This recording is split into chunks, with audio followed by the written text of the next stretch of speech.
வணக்கம். இது சமூக மீடியாவின் உலக செய்தி அறிக்கை. முதலில் தலைப்புச் செய்திகள். ஏமனில் பயங்கரம். கவுதி கிளர்ச்சியாளர்களின் ஏவுகணை தாக்குதலில் 30க்கும் மேற்பட்டு அரசு படையினர் கொடூர கொலை.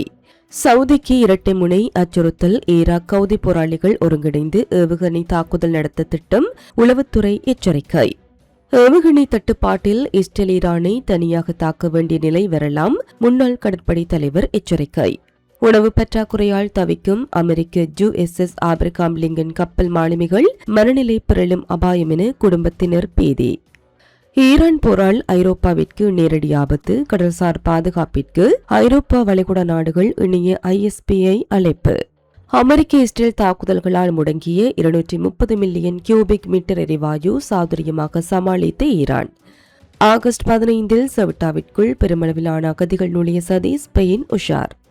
ஏமனில் உள்ள அரசு ராணுவ முகாம்கள் மீது கவுதி கிளர்ச்சியாளர்கள் நடத்திய அதிரடி பாலிஸ்டிக் ஏவுகணை மற்றும் ஆளில்லா விமான தாக்குதல்களில் குறைந்தது 30 ஏமன் அரசாங்க படையினர் கொல்லப்பட்டதாக தகவல்கள் வெளியாகியுள்ளன. இந்த கொடூர தாக்குதலால் ஏமனில் மீண்டும் உள்நாட்டு போர் பதற்றம் உச்சகட்டத்தை எட்டியுள்ளது. மாரிப் மற்றும் சவுதி எல்லைக்கு அருகிலுள்ள ஹத்ரமாஃப் மாகாணங்களில் உள்ள அல் ருவைக், அல் அப்பர், அல் வதியா ஆகிய பகுதிகளில் உள்ள ராணுவ முகாம்களை குறிவைத்து வியாழக்கிழமை காலை இந்த தாக்குதல் நடத்தப்பட்டுள்ளது. 38 முதல் 40க்கும் மேற்பட்ட வீரர்கள் பலியாகி இருக்கலாம் என்றும் 29 பேர் காயமடைந்துள்ளதாகவும் மருத்துவ மற்றும் ராணுவ வட்டாரங்கள் தெரிவிக்கின்றன. தாக்குதலை ஒப்புக்கொண்டு கவுதி ராணுவ செய்தி தொடர்பாளர் ஜக்யா சாரியா தாக்குதலுக்கு தயாராகி வந்து சவுதி ஆதரவு கூலிப்படையினரை குறிவைத்தே இந்த தாக்குதல் நடத்தப்பட்டது. இதில் அவர்களின் ஆயுதங்களும் கட்டடங்களும் அளிக்கப்பட்டன என்று கூறியுள்ளார். இந்த தாக்குதலை துரோகத்தனமானது என்று ஏமன் பாதுகாப்பு அமைச்சகம் கண்டித்துள்ளது. மேலும் இதற்கு பொருத்தமான நேரத்திலும் இடத்திலும் உரிய பதிலடி கொடுக்கப்படும் என்றும் உறுதியளித்துள்ளது.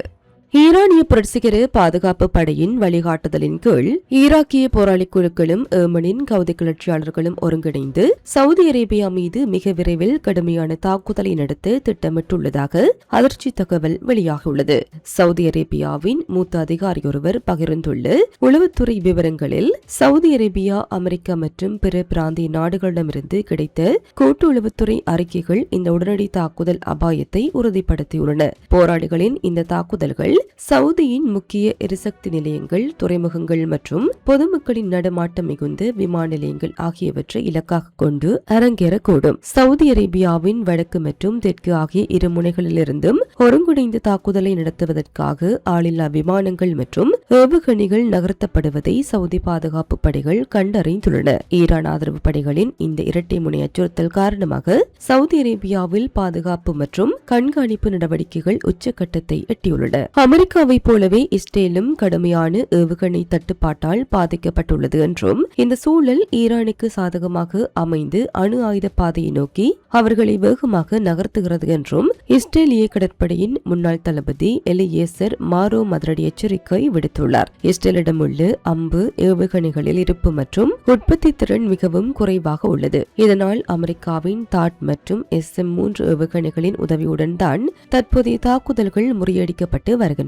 ஒருவேளை சீனா தைவான் போர் மூண்டால் நிலைமை மோசமாகும். அமெரிக்கா தற்போது ஈரான் மீது தாக்குதல் நடத்த தயங்குவதற்கு காரணம் அதன் வெடிமருந்து பற்றாக்குறையே ஆகும். மேலும் எரிபொருள் விலையை கட்டுப்பாட்டில் வைத்து நவம்பர் அதிபர் தேர்தலை எதிர்கொள்வதே டொனால்ட் டிரம்பின் தற்போதைய முக்கிய வியூவாக உள்ளது. அணுசக்தி விவகாரம் அவர்களுக்கு இரண்டாம் பட்சமாகிவிட்டது. இந்த ஒட்டுமொத்த பிராந்திய குழப்பங்களுக்கும் பின்னணியில் கத்தார் உள்ளது.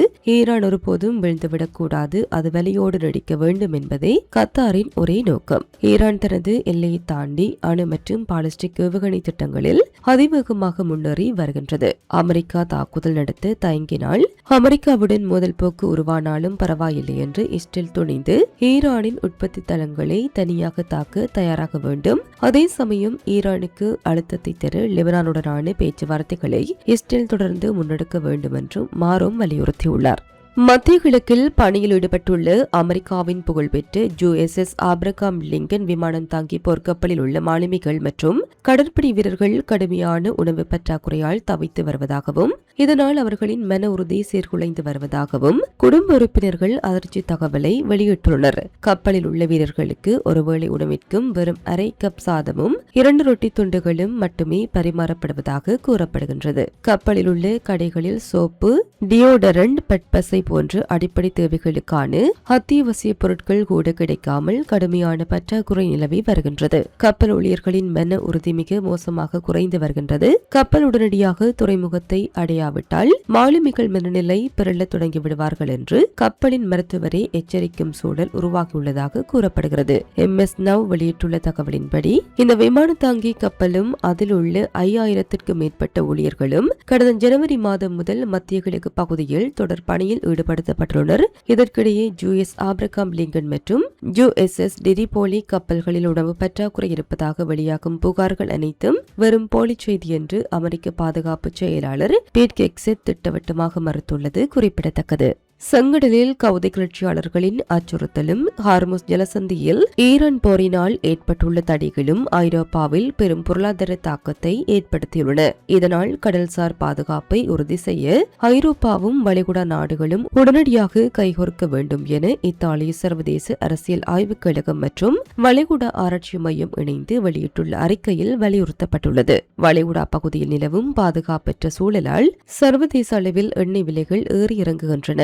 மேலும் கப்பல் போக்குவரத்து செலவுகள் மற்றும் காப்பீட்டு கட்டணங்கள் உயர்ந்து சரக்கு விநியோகத்தில் பெரும் தாமதம் ஏற்பட்டு ஐரோப்பாவை நேரடியாக பாதித்துள்ளது. இந்த சவால்களை சமாளிக்க கடற்படைகள், துறைமுக அதிகாரிகள், வணிக கப்பல் நிறுவனங்களை இணைக்கும் ஒரு நிரந்தர கட்டமைப்பை உருவாக்க வேண்டும். இதன் மூலம் கடல்வழி விழிப்புணர்வு, ஆளில்லா விமானம் மற்றும் கண்ணிவெடி எதிர்பார்ப்பு தயார் நிலை ஆகியவை வலுப்படுத்தப்படும். போரில் ட்ரோன்களின் தாக்கம் நிரூபிக்கப்பட்டுள்ளதால் LNG டேங்கர்கள் உள்ளிட்ட பெரிய வர்த்தக கப்பல்களில் ஜாமிங் மற்றும் ட்ரோன் கண்டறிதல் போன்ற தற்காப்பு தொழில்நுட்பங்களை பயன்படுத்த வேண்டும். ஐரோப்பிய ஒன்றியம் மற்றும் வளைகுடா ஒத்துழைப்பு மன்றத்திற்கு இடையே கொள்கைகளை ஒருங்கிணைக்க ஒரு நிரந்தர அமைச்சர் மட்டத்திலான மன்றம் அமைக்கப்பட வேண்டும். இதன் மூலம் இருதரப்பு ராணுவ கூட்டு பயிற்சிகள் மற்றும் கண்காணிப்பு தரவுகளை பகிர்வது சாத்தியமாகும்.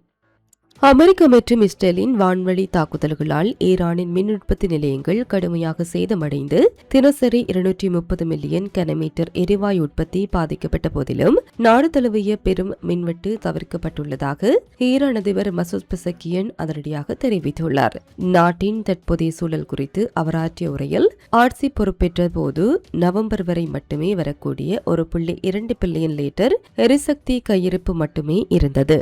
ஆனால் முறையான திட்டமிடல் மற்றும் பொதுமக்கள் தங்களின் மின்சார நுகர்வை குறைத்துக் கொண்டதன் மூலம் இந்த இக்கட்டான சூழல் வெற்றிகரமாக சமாளிக்கப்பட்டுள்ளது. நாட்டின் தற்போதைய 5 ஆண்டு திட்டத்தின்படி 12,000 மெகாவாட் சூரிய மின்சக்தி உற்பத்தி செய்யப்பட வேண்டும். போர் மற்றும் பொருளாதார முற்றுகை காரணமாக முந்தைய 30,000 மெகாவாட் இலக்கை எட்ட முடியாவிட்டாலும் விரைவில் நிர்ணயிக்கப்பட்ட இலக்கை தாண்டி அரசு சாதனை படைக்கும். தடைகள் மற்றும் எண்ணெய் ஏற்றுமதி குறைவால் அந்நிய செலவாணி பற்றாக்குறை ஏற்பட்டுள்ளது உண்மைதான்.